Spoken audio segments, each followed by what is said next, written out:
300 000. C'est le nombre de postes à pourvoir dans le monde de la restauration. Depuis la crise sanitaire, c'est l'équivalent d'une ville comme Bordeaux qui devrait enfiler le tablier pour reprendre les places laissées vacantes par des employés lassés de ne pas se sentir bien dans leur assiette. Bienvenue en cuisine, là où les effluves se mêlent au bruit et à la chaleur moite des fourneaux, où les tabliers et les esprits des brigades se froissent aussi souvent que les poêles s'entrechoquent. Un lieu d'émulsion, de fusion, de création, où sous couvert d'exigence, le torchon passe trop facilement sur les conditions de travail. Mais la nouvelle génération ne compte pas payer l'addition. Ce qu'elle voit, elle, c'est l'occasion d'insuffler de nouvelles valeurs, plus humaines et responsables, pour raviver la flamme. De remettre en avant la passion, le sens du partage et le respect, d'initier le dialogue et construire ensemble l'avenir, sans oublier l'essentiel, le plaisir. Ils sont chefs, brigadiers, elles sont étudiantes, entrepreneuses, et partout, en France comme ailleurs, ils suivent leur instinct pour montrer la direction à suivre. Alors partons à la rencontre de celles et ceux qui pratiquent leur métier autrement, qui s'engagent à toutes les échelles pour dépoussiérer un secteur en plein coup de chaud.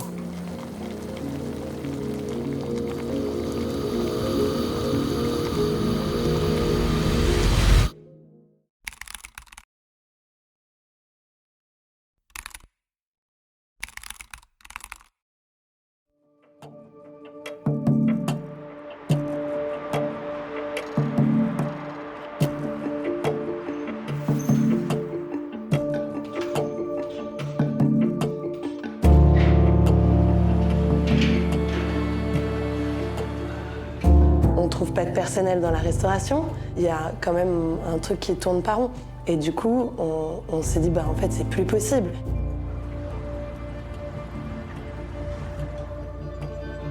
On veut un changement parce qu'on sait que c'est un métier qui est dur et en fait on veut changer tout ça pour avoir une meilleure ambiance de travail, méthode de travail, environnement de travail qui est hyper important quand on travaille là-dedans. Qu'on apporte vraiment ce côté renouveau jeune.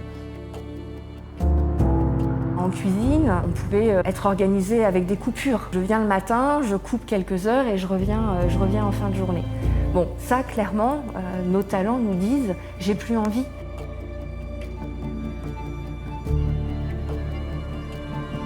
On va pas se mentir, la restauration, ça a toujours été un métier qui se sait dur, avec beaucoup d'horaires, pas forcément payé à sa juste valeur. Production, vente tous les jours, faire beaucoup de clients, remplir le restaurant tous les jours, travailler des heures de plus de 12 heures, 14, 15 heures, 16 heures certains jours, avec des stress, avec de la course contre le temps. Et je commençais à me poser des questions. Le fil rouge, c'est l'excellence. C'est une école de l'excellence. Et il faut que dans toute activité, dans toute formation, on soit à ce niveau d'excellence. La cuisine aujourd'hui, manger, c'est devenu un acte un peu banal, banalisé. On mange un burger devant une série, on est à table et on est avec des gens et on parle et on fait assez peu attention à ce qu'il y a dans l'assiette. Du plus grand chef étoilé à l'apprenti cuisinier, tout commence par une formation. Et la référence en la matière, c'est Ferrandi Paris, une véritable institution qui a intégré la conférence des grandes écoles au même titre que Sciences Po et l'ENA. Les étudiants qui ont la chance de pousser les portes de cet établissement y sont formés aux valeurs d'excellence de la gastronomie française. Si les traditions y sont bien ancrées, Ferrandi Paris, c'est aussi l'école de l'innovation. C'est donc tout naturellement que le respect de la planète et les nouveaux modes de consommation se sont glissés dans les programmes de l'école. Et ça fait chaud au cœur.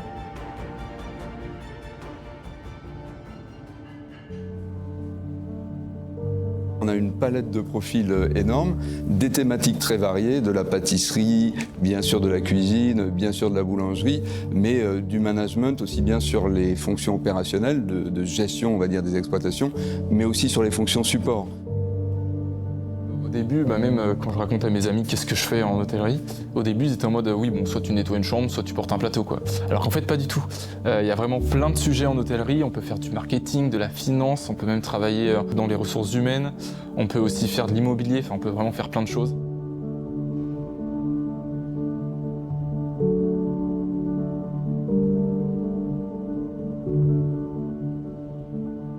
Il ici, il y a une âme qui est une âme de métier et surtout, à côté de l'excellence, une envie de travailler pour les hommes et pour les femmes, avec les hommes et les femmes, et s'inscrire dans une vision du monde qui est à la fois moderne, responsable, humaniste. Le tourisme, la gastronomie, c'est essentiel dans notre monde et ça correspond tellement à l'envie des jeunes de s'ouvrir vers le monde.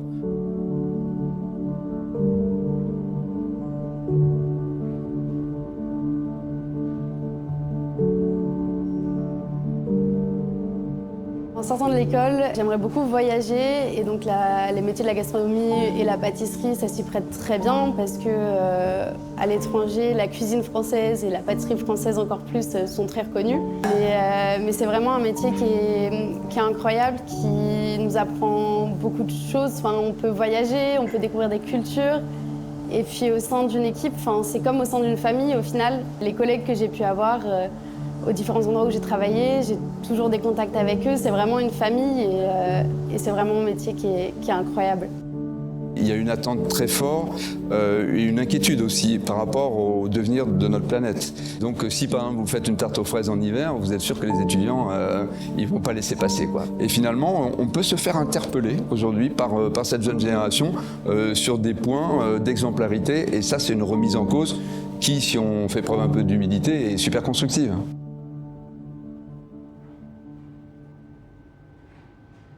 C'est pas ce dont on parle le plus, mais moi c'est quelque chose qui me tient très à cœur, avoir des producteurs qui sont locaux, avoir des bons produits et réfléchir toujours à faire le moins de gaspillage possible, à réutiliser au maximum les produits et à en parler moins et avoir parce que c'est un métier où au départ on a quand même beaucoup de pertes, surtout dans des restaurants qui sont étoilés. C'est compliqué d'avoir du zéro déchet parce que il faut qu'on soit sur l'excellence tout le temps, tous les jours, à chaque service. Et donc c'est vraiment aller rechercher, par exemple la peau d'une carotte, quand on l'épluche, qu'est-ce qu'on peut en faire? Et donc l'année dernière, on les avait fait sécher, puis on les avait mixés pour faire une poudre pour décorer nos assiettes. Et donc c'est vraiment réduire au maximum les déchets. Bref, c'est une école qui est attachante et puis il y a une bienveillance qui est palpable partout et à tous les moments. Les formateurs donnent, les encadrants sont là aussi pour accompagner les étudiants et on sent des étudiants qui sont bien dans leur peau. Donc c'est une école de l'épanouissement et du développement personnel et du développement professionnel. Donc cette école, elle a tout.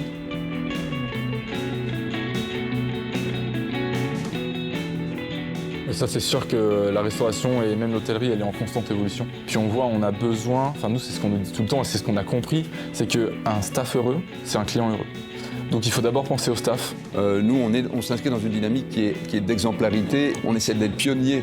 Mais pour autant, donc les formateurs, les programmes, tout ça est aligné vers ces valeurs, ces nouvelles valeurs que j'ai citées d'inclusion, de respect, de tolérance, mais aussi de gestion des ressources, de gestion de la diversité, ou plutôt de respect de la diversité animale. On veut un changement parce qu'on sait que c'est un métier qui est dur et en fait on veut changer tout ça pour avoir une meilleure ambiance de travail, méthode de travail, environnement de travail qui est hyper important quand on travaille là-dedans. Par exemple, quand on voit dans les cuisines, alors moi je suis pas cuisinier mais quand j'ai travaillé dans des extras ou tout ça, il y a vraiment ce côté old fashion des cuisines. Donc apporter ce renouveau, ça peut être une bonne manière de changer un peu tout ça et de faire évoluer en tout cas. Peut-être pas changer, mais évoluer. Cette évolution, elle doit se faire à la racine. Sensibiliser, écouter, soutenir. C'est justement la promesse de l'association Bondir, créée par Manon Fleury et Marion Gutelet, qui s'engage à mettre un terme aux comportements violents et aux mauvaises habitudes en cuisine. Une initiative plus tard rejointe par Benoît Donofrio, qui intervient à leur côté pour que la bienveillance et le respect retrouvent le chemin des écoles hôtelières. Le nom Bondir, c'était une idée de Manon parce que c'était le double sens qui nous a beaucoup plu du fait de bondir dans le sens de bien parler et donc de prôner de la bienveillance, mais aussi de bondir dans le sens de rebondir et de montrer aussi que malgré les situations qu'on a vécues, on peut derrière avoir un avenir professionnel qui est sain, qui est bienveillant, dans lequel on se sent bien.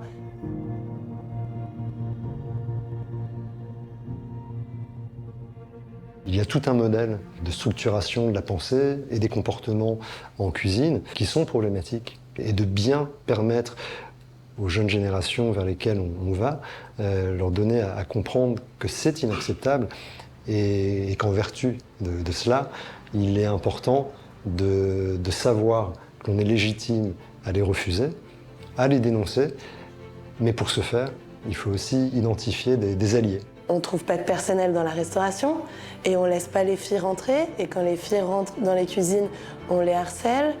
Il y a quand même un truc qui tourne pas rond. Et du coup, on s'est dit, en fait, c'est plus possible. Et moi, je parle en tant que fille parce que je suis une fille, mais c'est la même chose pour les personnes racisées, pour les personnes homosexuelles, dès qu'on fait partie d'une minorité. Et il y a une espèce de chaîne qui se brise jamais. Et c'est la première réflexion qu'on s'est fait avec Manon, c'est faut aller voir les étudiants et briser cette chaîne parce que c'est pas possible que ça se reproduise tout le temps. C'est ça, en fait, que nos interventions tendent à enrayer. Et il y a encore malheureusement quelques écoles qui nous disent que en fait il y a déjà assez de problèmes de recrutement, donc si en plus on va expliquer aux élèves qu'il y a de la violence, on va les dégoûter du métier. Mais c'est pas nous qui allons les dégoûter, nous on va les prévenir pour que justement ils comprennent que notre métier il est merveilleux et qu'il peut être fait sans violence. Mais ce sont des métiers de passion. Les gens sont portés vers ces métiers-là parce que c'est presque viscéral, mais il faut l'encourager, ça. Il faut leur permettre de le porter encore un peu plus loin et pas être découragés par des agissements, par des propos qui les amenuisent au quotidien. Ce sont des métiers, dans cet environnement qu'est la restauration, qui ont vocation à donner du plaisir. Et quoi de mieux que de donner du plaisir après en avoir pris à travailler. Prendre du plaisir à travailler pour qu'on le retrouve dans l'assiette, l'idée va de soi. Pourtant, elle est loin de s'appliquer dans toutes les cuisines. Heureusement, certains chefs, comme Julia Sedefdjan, font tout leur possible pour que leurs salariés évoluent dans un environnement sain et rassurant. Bayeta, ça veut dire bisou en patois niçois, et c'est aussi le nom de son restaurant, un nom bien choisi pour la plus jeune chef étoilée de France. Car chaque jour, au milieu des fourneaux, elle transmet à ses équipes toute la bienveillance dont elle a bénéficié. Très engagée, surtout en faveur de la jeunesse, elle voit la cuisine comme le meilleur vecteur d'inclusion.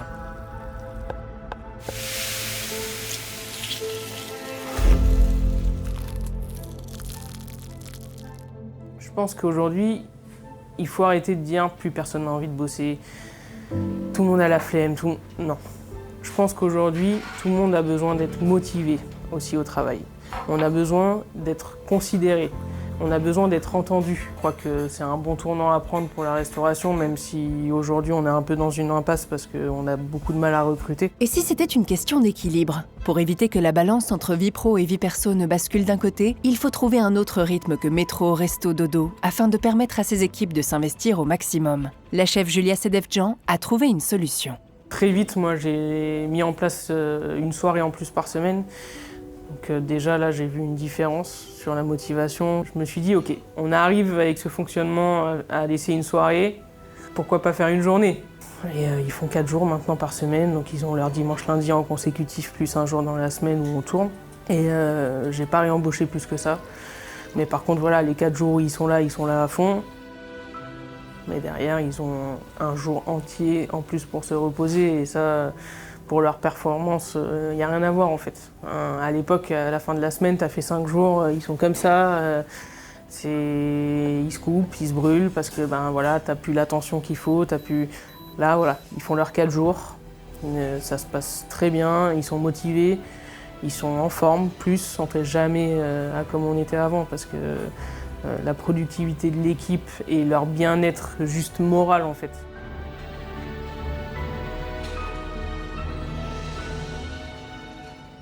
Moi j'ai commencé au Fab de la Fontaine dans le 7e en tant que commis, donc c'était mon premier job, j'avais pas encore 18 ans. C'est vrai qu'avant la cuisine, j'étais un peu en perdition scolaire, quoi.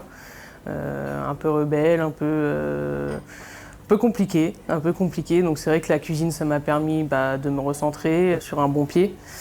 Aujourd'hui, on va pas se mentir, c'est un métier qui est compliqué, il y a des heures, il y a un vocabulaire propre à ce métier, c'est un tout, c'est un ensemble, donc physiquement, moralement, ça peut être parfois dur. Mais c'est vrai que je suis tombée sur des équipes hyper bienveillantes, qui m'ont pris sous leurs ailes, qui m'ont montré, qui m'ont donné leur passion en fait. Et sa passion à elle, elle s'attache à la transmettre du mieux qu'elle peut. Un engagement qui lui tient à cœur et qu'elle pousse encore plus loin en allant à la rencontre d'associations qui militent pour la jeunesse et la réinsertion. Je pense qu'aujourd'hui, je suis chef de mon restaurant et j'ai envie de prendre le temps d'aller voir des jeunes, de faire plein de choses avec eux en fait, et que ça soit d'en accueillir ici en stage ou en apprentissage pour leur montrer ce que c'est le métier, voir si ça leur plaît, si ça leur plaît pas. On n'est pas là en train de les forcer, de leur mettre des menottes et de leur dire tu vas faire ça. Et le but c'est vraiment un échange et la transmission, parce que je pense que c'est deux mots qui sont hyper importants dans notre métier. Moi je marche avec des associations comme la Croix-Rouge par exemple, qui va m'envoyer des jeunes sur des périodes de 2 ou 3 semaines pour découvrir le métier. L'Atelier des chefs, c'est une association qui permet d'éduquer, de nourrir, donc vraiment basée sur l'aide alimentaire, mais sur l'éducation aussi beaucoup des jeunes. En parallèle, il y a des cours de cuisine aussi qui sont mis en place dans des collèges. Donc on est une trentaine de chefs en France à faire ça dans des collèges. On suit des ateliers pendant toute l'année, donc ça va être 1 à 2 fois par mois. Allez, derrière, coup de propre. Chaque équipe prend une assiette là. Allez, concours de dressage. Bah déjà, bravo à tous, on a fait des belles briques. Franchement, je suis fier de vous. Donc on peut s'applaudir. Tu veux nous parler un petit peu de notre atelier d'aujourd'hui? Ça va aller. Bon, encore bravo. Ça a été un super atelier, beaucoup mieux que la dernière fois. Je pense qu'on s'est plus écouté. On a fait du bon boulot. Les briques aux légumes, vous pouvez refaire à la maison. Vous avez vu, c'est simple. Hein? Si vous voulez rajouter du poisson, du poulet, du bœuf, tout marche dedans. Là, on l'a fait avec les légumes de saison. Ok, patates douces, épinards, le fromage, pareil, vous mettez ce que vous voulez. Donc un grand merci à tous. Puis voilà, on s'applaudit une dernière fois. Oui, bah, je pense qu'en France, c'est un gros problème, l'éducation alimentaire. Il devrait y avoir plus de cours sur ça. Moi, des fois, ça m'arrive d'aller dans les écoles maternelles du quartier. Pareil, je leur emmène des cours, tu vois. Et puis là... T'as les enfants qui se disent qu'est-ce que c'est que ça? Et tu te dis, waouh, en fait, oui, on vit dans un monde où aujourd'hui tout le monde est à 100 à l'heure et je peux vous assurer que les enfants à la maison, les carottes, ils connaissent pas une carotte, ils connaissent les carottes qui sont taillées déjà en bâtonnets dans le sachet plastique, quoi. Et ça, et je pense qu'on a un gros travail à faire sur ça en France. Loin des sachets plastiques, les légumes que cuisinent Camille et Victor prennent leurs racines du côté de l'Italie.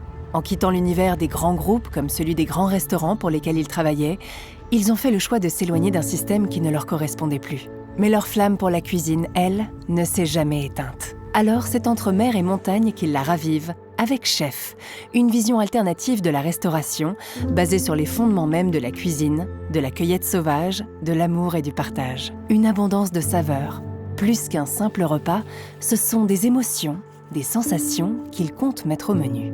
J'ai grandi dans une famille où l'amour est vraiment transmis par la cuisine. C'est quelque chose qui est central, de faire à manger, de partager des repas, de les partager ensemble, etc. En abondance. En abondance. En 2019, j'ai entamé un Instagram en fait, de cuisine parce que je m'étais dit que je voulais entamer un jour une reconversion dans la cuisine et que ça me permettrait de montrer aux gens ce que je savais faire. J'ai vécu au Brésil jusqu'à mes 23 ans. Mon parcours de la gastronomie, si je commence à parler de d'où vient l'intérêt, c'était cette énergie qu'il y a dans la convivialité autour de la table et des bons plats.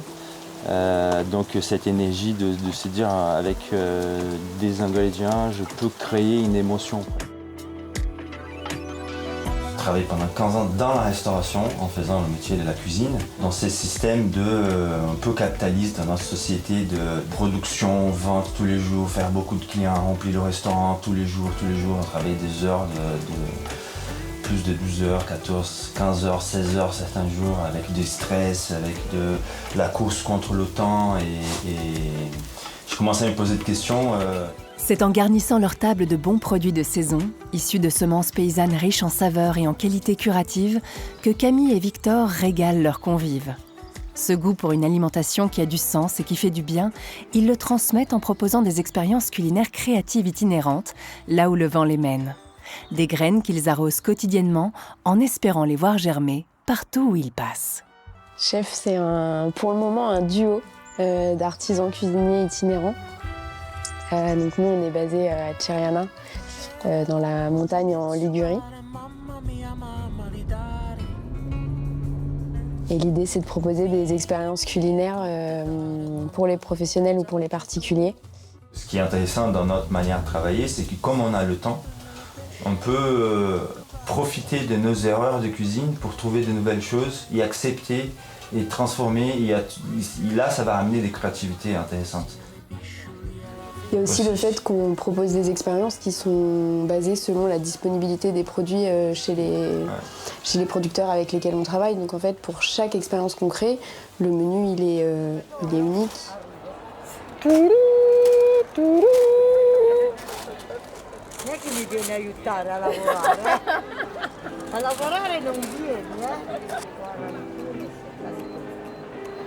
Un poulpe, mais il n'y a pas de gambero rosso. Mais les rougets là, ils sont magnifiques. Avec la pieuvre. Grazie. Grazie mille. Les paysans et les agriculteurs avec lesquels on travaille, ils récupèrent les graines de leurs fruits et surtout de leurs légumes et ils les replantent année après année. Donc ça permet d'avoir des légumes qui sont extrêmement adaptés au territoire dans lequel ils poussent, qui ont des qualités gustatives, nutritives qui sont très intéressantes. Ça permet aussi de préserver la biodiversité cultivée d'un territoire. Ce savoir-faire ancestral, c'est celui des semences paysannes. Et parmi ces gardiens de la biodiversité cultivée, il y a Rudy, l'un des paysans orfèvres, ami et partenaire de chef, qui lui aussi a changé de vie pour reprendre la ferme de la Sousta sur la Côte d'Azur, où il a mis en place un système de maraîchage sur sol vivant, en synergie totale avec la nature. Au rythme des saisons, il préserve avec la MSPM, la Maison des semences paysannes maralpines, les variétés d'antan, comme l'oignon rose de Menton. Attends, j'ai un appel, s'il vous plaît, bougez pas. Allô, oui? Oui? Ok. Il faut qu'on parle de la MSPM là actuellement? La MSPM, je dirais qu'elle a le rôle de perdurer, de conserver des semences paysannes. Au but de faire passer l'enseignement de manger sans, c'est aussi réfléchir au processus d'où vient cette nourriture, d'où viennent les ingrédients, comment ils étaient produits et dans quel sens le producteur a travaillé pour arriver à ça, quoi. C'est des légumes de variété paysanne, ça a poussé sur un sol vivant, il n'y a pas de labour, il n'y a pas d'apport, il n'y a pas de pesticides, il n'y a rien du tout. Et voilà, le résultat, il est dedans. Moi, je le vois bien dans le jardin. Si tu t'occupes du sol, c'est le plus important, d'avoir un sol nourri, un sol riche. Mais ta plante, elle va être en pleine santé, elle va partager, elle va créer des kilos et des kilos. Une plante, elle va partager des kilos et des kilos de légumes. C'est impressionnant parce que ta plante est en santé. Ok, je fais des heures, ok, j'y mets beaucoup d'énergie, mais il y a du résultat en quantité, en qualité, il y a de la vie, quoi. C'est fantastique. Ça, moi j'adore. Ah, c'est la tuerie, hein. Moi je vois ça, la majorité du producteur, ils trouvent ça évaillissant. Ah, ça empêche de pousser les plantes et tout. Moi je vois ça, je mange. C'est super bon. We want you. On a besoin de monde, justement, qui s'investissent pour faire évoluer ça dans le bon sens. Aujourd'hui, c'est en train d'évoluer, c'est en train d'exploser. Il y a un engouement, justement, pour l'authenticité, la véracité. Moi, je le vois, ce que je fais à la ferme. Je demande aux gens de se déplacer, quand même, pour venir chercher les légumes ici.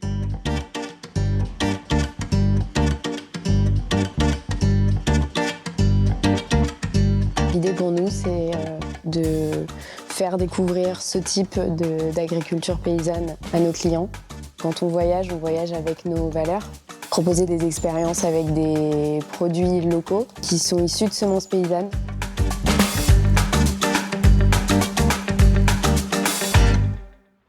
Loin de la Dolce Vita, c'est dans les artères bouillonnantes de la capitale que Simon Benita, propriétaire des restaurants Will's Deli, s'est installé. Car pour lui, du bitume des banlieues new-yorkaises à celui de Paris, il n'y a qu'un pas. Et c'est en famille qu'il a choisi de le franchir. De son livre Legalize Pastrami, hommage aux produits phares de Will's Deli jusqu'aux collaborations les plus inattendues, Simon a fait de son restaurant une marque à son image, pleine d'humour et d'audace. Une aventure entrepreneuriale qui renouvelle les codes d'un secteur qui commençait à prendre la poussière. Ici, nous sommes dans le prochain restaurant que nous allons ouvrir d'ici une petite semaine. Je sais que ça ne se voit pas spécialement encore, mais ça va aller très très vite. Et donc c'est au 101 rue Oberkampf, c'est un quartier qui bouge énormément. On a essayé de donner une image un peu plus moderne de celle qu'on avait fait dans le dernier restaurant. Le dernier restaurant, il avait ce côté un peu cocon, familial. Si on a essayé de se déporter sur quelque chose d'assez new-yorkais, assez moderne. C'est vrai qu'il y a tout un truc de la cuisine du delicatessen américain qui est très peu connu en France et qu'ils avaient envie de faire connaître. Donc quand on a commencé à réfléchir à l'image, on s'est dit que déjà il fallait qu'on regarde quels étaient les piliers les plus importants de notre business. Notre business, le pilier le plus important, c'est la famille. Et je pense aujourd'hui que notre réussite, elle est due au fait qu'on soit une famille. C'est-à-dire qu'en termes de storytelling, ça fonctionne grave. Et c'était même pas voulu, hein. Nous on bosse en famille, c'est comme ça, mais en fait, une famille qui fait un truc ensemble, c'est toujours cool à voir.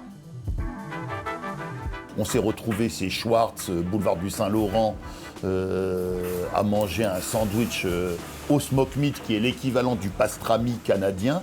Et en croquant dedans, j'ai carrément eu un coup de foudre et j'ai dit un jour, ça je le ferai sur Paris, ou j'aimerais le faire sur Paris. C'est une très belle aventure, l'aventure dans laquelle on est parti, parce qu'initialement, on n'avait jamais imaginé qu'on allait se retrouver comme ça en famille.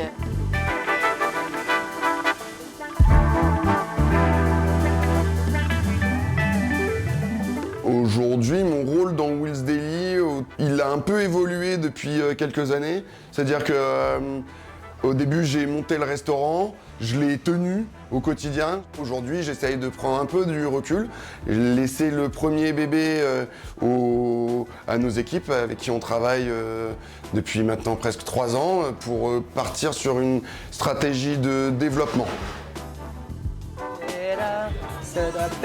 Il y a un grillodi. Allez, c'est parti. Il y a un grillodi en plus, s'il vous plaît.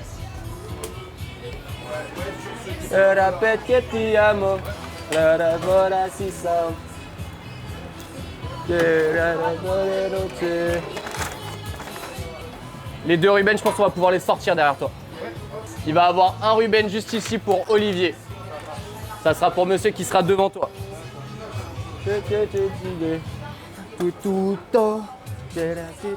Comme je t'ai dit, moi ça fait bientôt, ça a fait 3 ans déjà en fait que je suis ici. Et du coup, je suis un peu monté les échelons petit à petit. Parce qu'il faut savoir que moi à l'origine, je suis arrivé ici, j'étais en alternance. Tiens, si ça c'est prêt, on ferme, on emballe, on vérifie. Est-ce que là t'as le brownie? Brownie, la caisse, vas-y, on ferme, on réfléchit pas. Et du coup, là, avec le temps, j'ai demandé à Simon si je pouvais prendre plus de responsabilités au sein de l'entreprise. Enfin, je dis Simon, mais je parle la globalité de la famille, attention. Chose qui a été faite. Et du coup, aujourd'hui, j'ai vraiment sorti ma première carte dans un restaurant. J'ai fait un CAP cuisine d'1 an. Parce que juste avant ça, j'ai fait des études de commerce. J'ai un master, moi, en commerce, en école de commerce. Et après, j'en avais un peu marre. Donc c'est pour ça que je me dis pourquoi pas la cuisine, et pour le moment, ça va, je m'y plais bien. Lancé dans une vie à 1000 à l'heure, Simon ne cesse jamais d'entreprendre. Livres de cuisine, collaboration avec une série à succès, merchandising, les projets s'empilent aussi rapidement que le pastrami dans ses sandwichs. Et c'est justement ce qui donne cette saveur toute particulière à son aventure. Effectivement, être entrepreneur, c'est, à mon sens, c'est déjà avoir une espèce de feeling et ensuite beaucoup de rencontres, beaucoup d'opportunités. Du coup, c'est de rester souriant, d'être ouvert, parce que c'est en étant comme ça qu'il y a des gens qui vont se rapprocher de toi. Et je pense que quand tu fais les choses en t'amusant et naturellement, ça se passe bien, ça fonctionne et ça se ressent en fait. Et nous, on était hyper attirés par l'idée faire un bouquin, un livre de cuisine, dans lequel on a pu mettre à la fois les recettes de famille, celles de notre grand-mère qui nous a tous donné envie de faire ce métier-là aujourd'hui. Et après, je pense qu'on a aussi des projets qui sont marrants. On a des trucs et du coup, on se fait contacter. Je pense notamment à Netflix qui nous a contactés pour faire la pastrawid en fait, avec Family Business. On s'est mis, c'est que des trucs un peu drôles comme ça.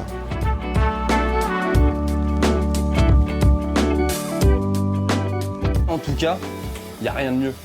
Genre, je trouve que vraiment la cuisine, c'est l'un des métiers où tu retrouves un peu ce côté humain? Le secret pour le succès, je pense que c'est d'être attentionné dans ce qu'on fait, c'est de donner de l'amour, c'est de donner beaucoup d'énergie, c'est de surtout pas compter ses heures, d'être passionné par ce qu'on fait et d'être naturel et faire quelque chose qui te ressemble. Parce que quand tu fais quelque chose qui te ressemble pas, bah ça peut pas matcher. Tu fais à manger et tu dis derrière, tu fais à manger pour faire kiffer les gens, tu vois. Et moi je trouve ça ouf, je trouve ça trop cool.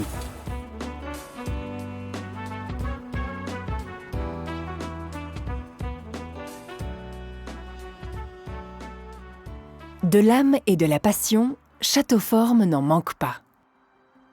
Au sein de cette entreprise, les rencontres sont même au cœur de toutes les attentions. Depuis sa création, Châteauforme s'engage à inspirer les entreprises qui lui sont proches pour qu'elles adoptent un modèle de management plus humaniste, plus respectueux des hommes, des territoires et du vivant. En 2022, Châteauforme est même devenue société à mission, faisant de cette volonté un véritable devoir. Châteauforme, c'est un état d'esprit libre et créatif qui permet aux talents de se révéler en cuisine comme ailleurs. Un modèle plein de bon sens qui fait la part belle aux produits locaux plutôt qu'à ceux du bout du monde.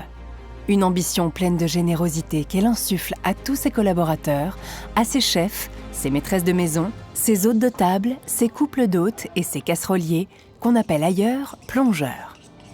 Alors ce supplément d'âme, Châteauforme s'efforce de le distiller à chaque rencontre. C'est ce que l'entreprise appelle sa chaleur ajoutée.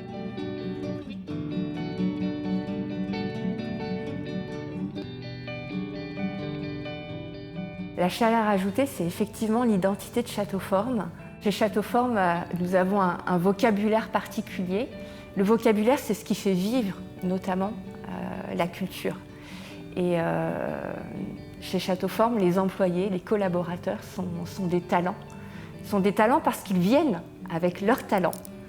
Et aussi et surtout, eh bien, ils vont continuer à développer leurs talents. Ils vont mettre à contribution leurs talents pour leurs équipes, pour leurs participants, pour leurs clients. On laisse en fait à chacun de nos chefs la liberté de créer parce qu'ils ont chacun leur identité que l'on respecte et qu'on a envie d'accompagner pour qu'elle puisse être différente dans chaque château, que l'expérience soit différente. Cette liberté qu'a le chef, ça lui permet d'exprimer son propre talent, ses propres techniques, ses propres connaissances et d'être au service d'une table chez Châteauforme. C'est quoi pour ce midi? Qu'est-ce que tu as préparé Ce midi, pour nos participants? on a un carré de porc local d'un abattoir qui est à 20 km de chez moi. Belle pièce. Super produit qu'on a cuit à basse température, qu'on va proposer ce midi. On a aussi de l'ombrine, qui est de la famille du bar, et chez Petit Bateau Breton.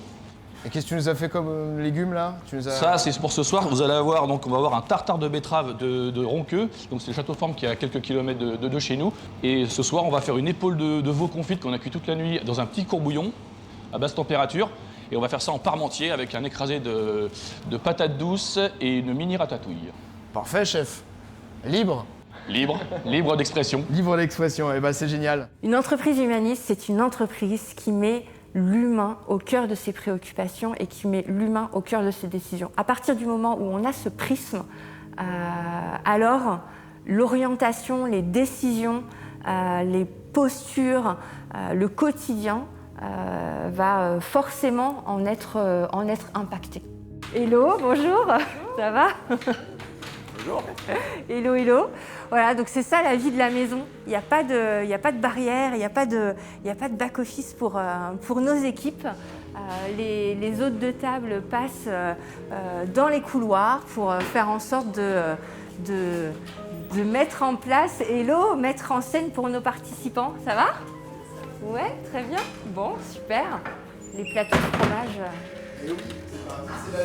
se mettent en lumière dans les coulisses.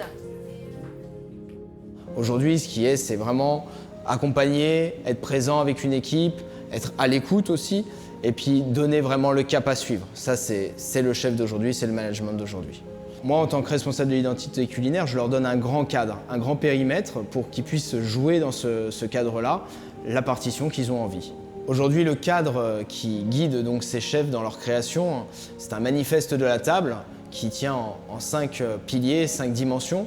On a la saisonnalité, qui est forcément être une cuisine de bon sens, le bon produit au bon moment. Pour exemple, dans nos châteaux, dans le 78, on a le château de Ronqueux, où on fait aujourd'hui vivre une partie de maraîchage qui livre des légumes sur toute la zone du 78. Donc voilà, une production directement Château-Forme à l'assiette Château-Forme. Rebonjour. Tu fais quoi? Les œufs mollets pour ce soir, qu'on va accompagner avec les betteraves de Ronqueux, les carottes de Ronqueux, poireaux de Ronqueux, que j'ai été chercher ce matin. Que tu as été chercher ce matin. Sérieux. Ah, c'est top ça. Et du coup, Ronqueux, mais là vraiment pour ma culture perso, tu vas à chaque fois ou il livre parfois? C'est à 20 minutes de chez moi, un quart d'heure de chez moi. Donc tous les mercredis, Fanny, elle m'appelle. Moi, je passe les mercredis. Et elle me fait des caisses, comme tu peux voir ici. Ouais. Voilà, on a les courgettes, on a les carottes, on a les poireaux, donc les betteraves aussi. Et donc je charge ma voiture et puis c'est parti. Et roule. Et c'est aussi passé par un engagement d'être proche de nos producteurs, proche de nos terres. C'est le pilier de l'agilité. L'agilité, c'est être capable de répondre aux tendances culinaires et aux différents régimes que l'on peut trouver. On a créé un partenariat avec l'école Ferrandi pour pouvoir former nos chefs et leur apporter de l'inspiration. On a 130 personnes tous les ans qui viennent suivre des programmes de reconversion. Et alors la mixité des profils, enfin c'est un truc de dingue. Des âges différents, des gens qui viennent de villes différentes, de métiers différents. J'adore ces programmes de reconversion. Et que nos métiers attirent des personnes qui ont déjà une vie aussi riche, ça prouve que nos métiers sont fabuleux, quoi. Mais parfois, ils sont durs, il faut s'accrocher. Plus chaud, donc là il faut le café et la figue urgent s'il vous plaît. Derrière pour un café s'il vous plaît. Oui chef, dans 5 secondes. C'est aussi une chance que Château-Forme propose à ses chefs cette formation chez Ferrandi. C'est à la fois quelque chose qui permet de grandir pour le chef et d'évoluer, et à la fois une reconnaissance pour lui de retourner un peu aux sources et de retrouver de la convivialité entre chefs autour d'une expérience dans une école de formation. Nous formons maintenant depuis plusieurs années donc, des chefs de Château-Forme. L'idée, c'est à la fois de leur amener les basiques, les fondamentaux, donc voilà, vraiment les principaux tours de main, savoir-faire, etc. Mais aussi les amener à de l'autonomie, à de la créativité. Donc c'est vraiment des focus. Et évidemment, on en parlait tout à l'heure, les sensibiliser à ces nouvelles tendances. On a mis en place un cursus autour de la cuisine saine et alternative. Donc une cuisine où on parle de production végétale, voire 100% végétale. Tous les midis, on a un buffet de plusieurs plats et on propose au moins 3 salades végétariennes parce qu'il faut quand même s'adapter à l'ère du moment pour apporter un vrai moment de fraîcheur. Donc pommes Granny Smith, céleri rave, et là aussi on a une salade méridionale avec les olives Kalamata, aussi beaucoup de fraîcheur avec le poivron, le concombre et une petite vinaigrette à l'huile de sésame. Ça a l'air intéressant ça, chef. Alors c'est une proposition Wellington végétale. Une vraie proposition végétale. Tout à fait. Merci à toi, chef. Bah merci.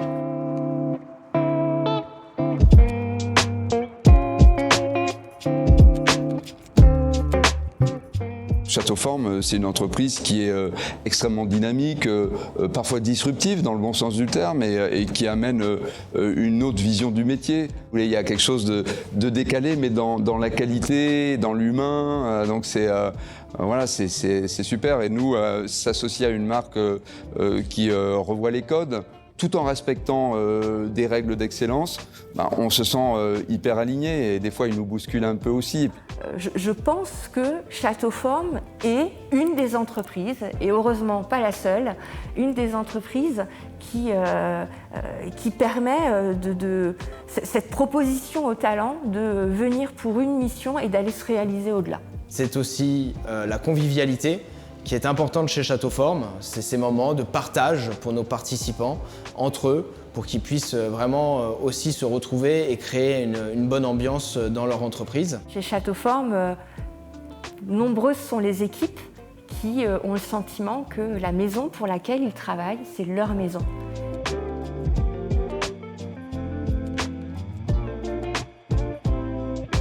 Et la dernière dimension, la simplicité. C'est une cuisine sans chichi. avant tout, faire plaisir à notre participant. C'est notre lien commun avec les plus de 2000 talents Château-Forme. Ce qui nous réveille chaque matin, c'est de faire plaisir à nos participants. C'est de faire plaisir aussi à nos collègues, parce qu'on le sait, une bonne ambiance au sein des équipes va forcément rayonner en fait.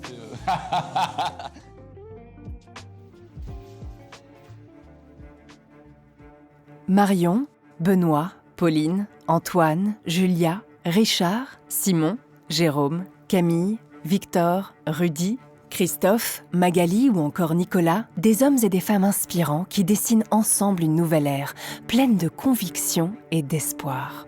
Des personnalités animées par la même envie, faire plaisir. La rage au cœur, ils s'engagent à dérouter les a priori qui entachent leur métier. En levant l'omerta, en brisant les codes, ils ouvrent la voie à de nouvelles pratiques, pleines de bon sens et de respect. Je pense qu'il est temps que le métier soit revalorisé en fait. C'est à nous en tant qu'entrepreneurs, en tant que gérants de petits restaurants, de gros restaurants, d'hôtellerie, de se dire ok, qu'est-ce qu'on peut faire pour améliorer la vie des équipes quand ils travaillent. Donc toute personnalité trouve sa place dans nos métiers et ça c'est merveilleux. Franchement, on a un métier qui donne énormément de satisfaction de par le travail manuel et de par aussi le contact direct avec les gens. En fait, tu donnes de ta personne, tu donnes de ton âme dans ce que tu entreprends, et ben ça se ressent. Si t'as l'amour de la cuisine, hésite pas mec. Parce que juste faire à manger pour quelqu'un et revoir la personne partir avec le sourire et te dire que genre elle a surkiffé le produit ou ce que t'as fait en tout cas, y a rien de mieux. Moi, je trouve que c'est le truc qui fait toute la différence dans ce métier. Juste voir des sourires. Il y a quand même une transmission de cet amour et de ce soin de bout en bout, de la graine à l'assiette. The love you take is equal to the love you make. Les métiers de la restauration, les métiers de cuisine, ce sont des métiers de passion par des passionnés qui ont envie vraiment de faire plaisir. C'est le prendre plaisir pour faire plaisir. Et aujourd'hui, si on a une petite graine en soi de passion sur cette cuisine, il ne faut pas hésiter à venir la faire germer. Et Château-Forme est une très belle maison pour apporter tout ça. Donner une autre saveur au métier de bouche, c'est à la nouvelle génération d'y œuvrer. Elle qui fait déjà vibrer son engagement avec fougue, désireuse que le monde change pour que la terre reste. Mais pour faire de nos convictions la réalité de demain, nous devons tous mettre la main à la pâte. Nous devons questionner nos habitudes pour en adopter de meilleures.